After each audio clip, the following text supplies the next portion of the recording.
अस्सलाम वालेकुम।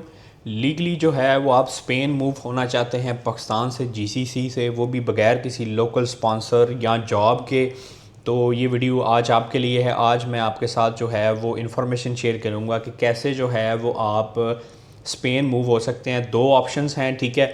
उसके लिए जो है वो प्रोफाइल क्या क्या चाहिए, कौन से दो ऑप्शंस हैं, किस तरह बग़ैर आप वर्क परमिट के विद फैमिली जो है वो आप मूव हो सकते हैं, पैसे कितने लगते हैं, चार्जेस क्या आते हैं, तरीकाकार क्या है, डॉक्यूमेंट्स क्या लगते हैं, आज आपके साथ शेयर करूंगा। वीडियो जो है वो काफ़ी इन्फॉर्मेटिव होगी, तो अगर आप मेरे चैनल पे नए हैं तो काइंडली चैनल को भी सब्सक्राइब कीजिएगा, ठीक है जी। तो आज जो है वो आपके साथ मैं इन्फॉर्मेशन शेयर करने जा रहा हूँ नॉन लुक्रेटिव वीज़ा की और डिजिटल नोमैड वीज़ा की, ठीक है जी। तो ये जो दोनों वीज़ाज़ हैं ये आपको लीगली स्पेन में रहने के लिए जो है वो यानी लॉन्ग टर्म रहने के लिए आपको रिक्वायर होते हैं, ठीक है। दोनों की डिफरेंट जो है वो रिक्वायरमेंट है, ठीक है। तो अभी जो है वो मैं आपको बता देता हूँ कि आजकल 2026 में इसकी जो है वो रूल्स और इनकम में इंक्रीज़ हो गई है, ठीक है। तो छोटी सी भी गलती या कोई डॉक्यूमेंट्स मिस्टेक जो है वो आपकी रिफ्यूज़ल का सबब बन सकती है। तो इसलिए वीडियो लाजमी पूरी देखिएगा, मैं आपके साथ जो है वो सारी इन्फॉर्मेशन शेयर करूँगा, ठीक है। तो पहले बात करते हैं जी नॉन लुक्रेटिव वीज़ा की, ठीक है, जिसको आप कह लें रिटायरमेंट वीज़ा या सेविंग्स वीज़ा भी कहा जाता है, ठीक है।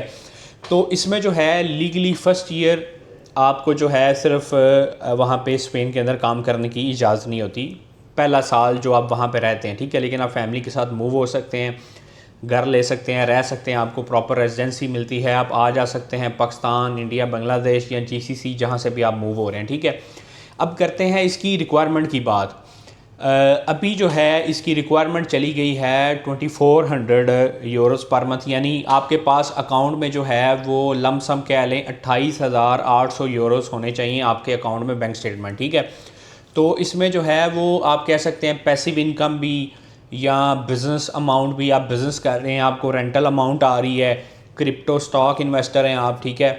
और या वैसे आप फैमिलीज़ हैं, आपने कोई प्रॉपर्टी सेल की हुई है, कोई एसेट सेल की हुई है, आपके पास अमाउंट पड़ी हुई है बैंक अकाउंट में, आपने किसी को देनी नहीं है, आपने सिर्फ शो करवानी है अपनी बैंक स्टेटमेंट, ठीक है, कि मेरे पास इतनी अमाउंट है, एक साल मैं विदाउट जॉब स्पेन के अंदर जो है वो गुजार सकता हूँ, इतने मेरे पास फंड्स हैं, ठीक है।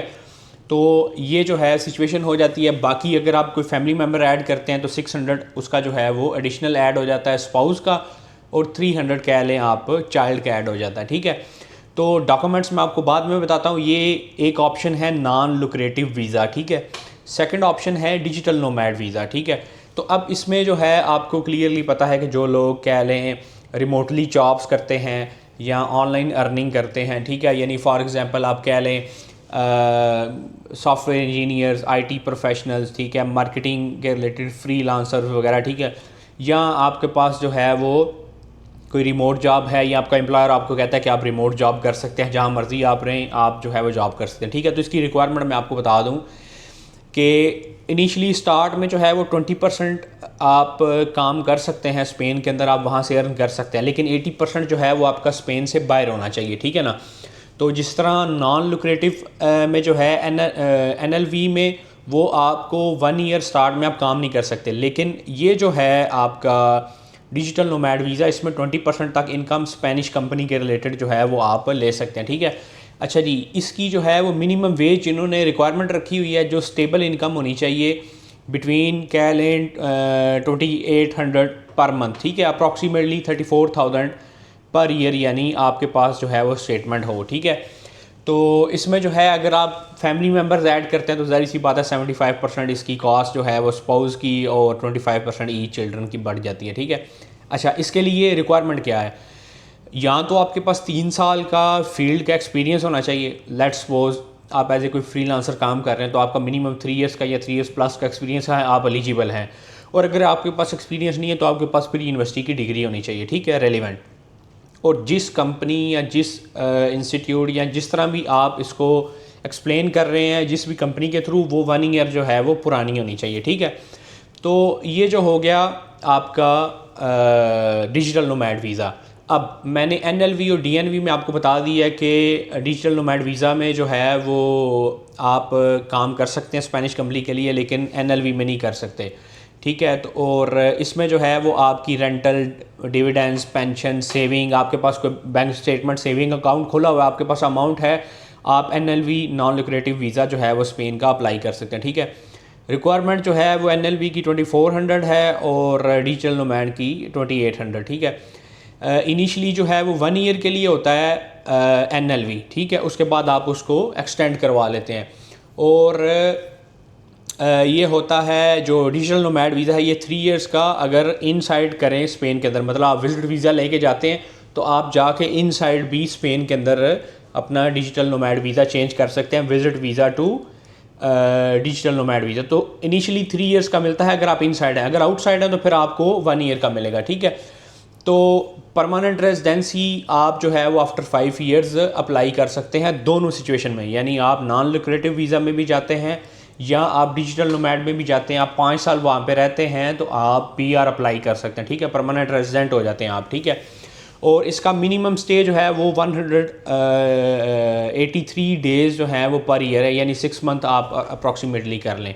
अच्छा, अब आते हैं जी कि डॉक्यूमेंट्स जो हैं, डॉक्यूमेंट्स में आपको PCC चाहिए। आप अगर फैमिली के साथ कर रहे हैं, बर्थ सर्टिफिकेट और मैरिज सर्टिफिकेट वगैरह, तो ये इनकी स्पेनिश में ट्रांसलेशन भी चाहिए होती है। बाकी पासपोर्ट, पिक्चर्स, रेज्यूमे, जॉब के रिलेटेड, और 1 ईयर की जो है वो आपकी बैंक स्टेटमेंट भी चाहिए। ठीक है। डिजिटल नोमैड कर रहे हैं या स्पेसिफिकली आप अगर नॉन लुक्रेटिव वीज़ा कर रहे हैं, ठीक है, तो उसमें आपने प्रॉपर शो करवाना है कि आपके पास 28,800 यूरो पूरे 1 साल के अंदर आपके पास आए हैं मिनिमम। ठीक है। अगर उससे अबव हैं तो वेल एंड गुड। तो ये अमाउंट अगर आप शो करवा लेते हैं कि ये मेरे पास बैंक अकाउंट में इतने पैसे पड़े हुए हैं, तो आप जो है वो इसके लिए एलिजिबल हैं। ठीक हो गया। फैमिली ऐड करेंगे तो ज़ाहिर सी बात है आपको थोड़ी सी अमाउंट बढ़ानी पड़ेगी। और ये प्रॉपर जो है वो लीगल वे है कि आप पाकिस्तान से, इंडिया, बांग्लादेश या GCC कंट्री से, फॉर एग्ज़ाम्पल यहाँ पे भी आप काम कर रहे हैं तो आपके पास इतनी बैंक स्टेटमेंट है तो आप जो है वो अप्लाई कर सकते हैं without any local sponsor, without any work permit. ठीक है। तो हाँ, लेकिन आपके पास जस्टिफिकेशन होनी चाहिए कि अमाउंट जो है वो आपके पास कहाँ से आई है। ठीक है ना। यानी ये नहीं है कि आपने फ़ंड्स डिपॉजिट किए हुए हैं, आप नहीं बता सकते कि आपकी जो है वो पैसिव इनकम है, यानी रेंटल इनकम है, आपने कोई अपना प्रॉपर्टी सेल करके वो सेविंग्स किए हुए हैं, या आपकी किसी भी वे से, जॉब से। ठीक है। तो जस्टिफिकेशन आपके पास होनी चाहिए कि ये अमाउंट जो मेरे बैंक अकाउंट में है ये मेरे पास कहाँ से आई है। ठीक है। और बाकी जो है वो हेल्थ इंश्योरेंस वगैरह आ जाती है। ठीक है। तो ये रिक्वायरमेंट होती है। इसके साथ आपने जो है वो डॉक्यूमेंट सारे इकट्ठे करने हैं, अपॉइंटमेंट उठानी है, अपॉइंटमेंट उठाने के बाद जो है वो आपने अपनी सबमिशन करवानी है और वेट करना है। ठीक है। पाकिस्तान से करेंगे तो हाईली चांसेस हैं कि इंटरव्यू भी हो सकता है, लेकिन GCC कंट्री से पाकिस्तानी करेंगे तो लो चांसेस हैं इंटरव्यू। कई देखें एम्बेसी पे डिपेंड करता है। ठीक है।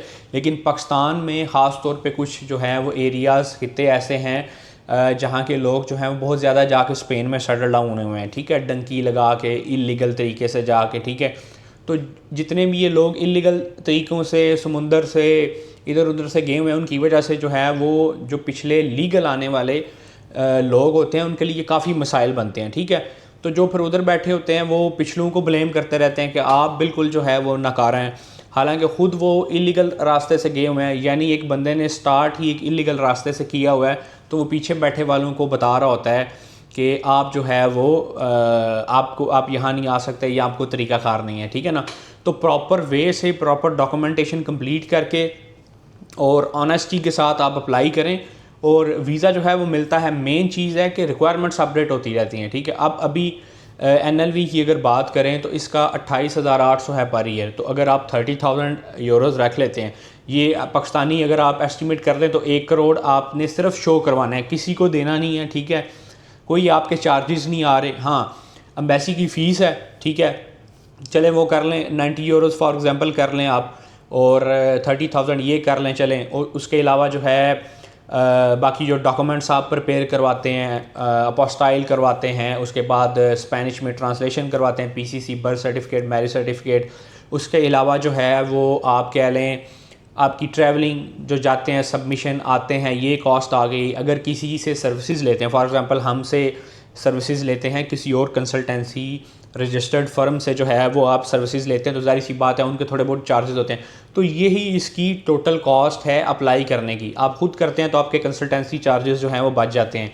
तो ये टोटल कॉस्ट है और इसके बिहाफ पे जो है वो आपने अप्लाई करना है। सिर्फ आपने बैंक स्टेटमेंट शो करवानी है, वो पैसे आपके पास रहेंगे, आपने इस्तेमाल नहीं करने। आप वहाँ मूव हो जाते हैं, विद फैमिली सेटल हो जाते हैं, आपके पास यूरोप की रेजिडेंसी आ जाती है, लीगली आ जा सकते हैं। ठीक है, तो ये एक बड़ा जो है वो अच्छा कह लें रास्ता है सेटल डाउन होने के लिए स्पेन के अंदर, यूरोप के अंदर। तो ये थी आज की इन्फॉर्मेटिव वीडियो। अगर मेरे चैनल पे नए हैं तो काइंडली चैनल को सब्सक्राइब कीजिएगा, क्योंकि मैं इन्फॉर्मेटिव वीडियोस जो हैं वो अपने इस चैनल पे डेली बेसिस पे अपलोड करता रहता हूँ। चैनल को सब्सक्राइब करते हुए जाइएगा, लाइक एंड शेयर ज़रूर कीजिएगा। और अगर कोई क्वेश्चन हो तो कमेंट सेक्शन में आप कमेंट कर सकते हैं, मैं सबको जो है वो रिप्लाई करता हूँ। बहुत शुक्रिया, थैंक यू।